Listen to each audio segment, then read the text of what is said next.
Here's a look at Jayson Tatum's most points in a postseason game. You see right there the 46 points tonight versus the Milwaukee Bucks. And the most points, 50 points last season against the Brooklyn Nets in the playoffs. Some big numbers from Jayson Tatum in the postseason. Scal, Eddie House, Amina Smith back here with you. And guys, let's talk about Jayson Tatum in that fourth quarter. And Scal, it was like Jayson Tatum hit a completely different level. Sure. We've seen that in games throughout this series, but what did you see out of Tatum in the fourth quarter where he hit a completely different gear? So I make big proclamations, and this might be wrong, but with everything at stake, going into Milwaukee on a Friday night, hostile environment, elimination, back against the wall, hasn't played phenomenal throughout this series. This has got to be his best playoff game. Like, with everything at stake and the way that he played and the way he let the game come to him, you see that shot right there, 2 seconds on the shot clock. George over the hill, can't guard him. So this got to be Tatum's best playoff performance. What do you say, Eddie House? I'm laughing at George over the hill. That cracks me up right there. Oh, man. You know what? It was bubbling and brewing. You know, it's almost like, you know, gumbo. You put gumbo in a pot, right? And it worked for a little bit. And you start adding more, add a little bit, and at the end, it tastes phenomenal. That's exactly what Jayson Tatum did tonight. He put everybody in that gumbo pot, and at the end of it, came up with 46, and it was fantastic. So, I mean, really, the look at what he did was say, I'm not trying to lose. I'm tired of people talking about Giannis. You don't think that he was listening to that?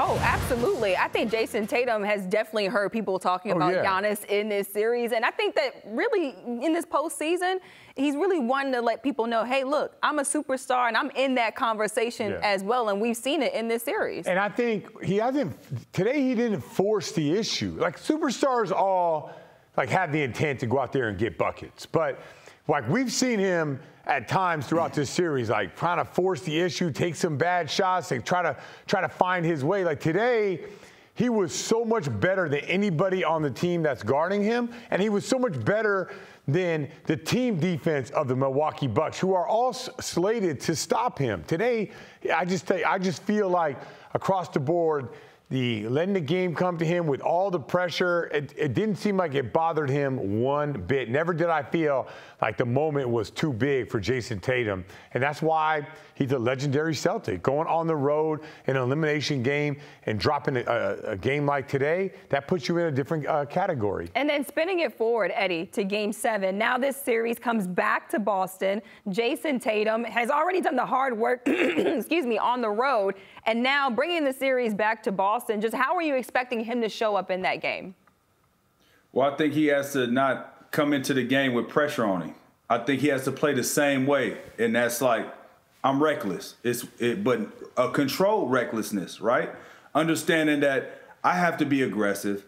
I'm going to take what the defense gives me, but when they start giving me stuff, it's over with. I'm attacking with aggression all the time. And that aggression doesn't necessarily mean that I'm taking the shot. That aggression means that I'm forcing the issue to give me either one or two things. Either it's a play for myself or a play for my teammate. I think that's one of the great things that he did tonight was he allowed the game to come to him, understanding the stakes was the highest that they were going to get because it was win or go home. What did he do? He showed up, and he didn't allow the moment to be too big for him. I expect him to do the same thing, and if the Celtics as a team understand one thing, they have outplayed the Milwaukee Bucks in this series. It shouldn't be going to a Game 7, but it is because of the things that they have done to allow the Milwaukee Bucks to win certain games. So from Game 7, those things that you can control, do not allow yourself to get put behind the 8 ball on stuff that you do mentally, physically, because the Milwaukee Bucks are a championship team, and they're going to force some things on you sometimes, and they'll force some turnovers. But the unforced turnovers, the not boxing out, those things that you can control, make sure you control the controllables, and then that way you can allow the superstars to take over the game. And I think we have more stars on our team than they do. Yeah, I agree. It's just the Celtics have the formula.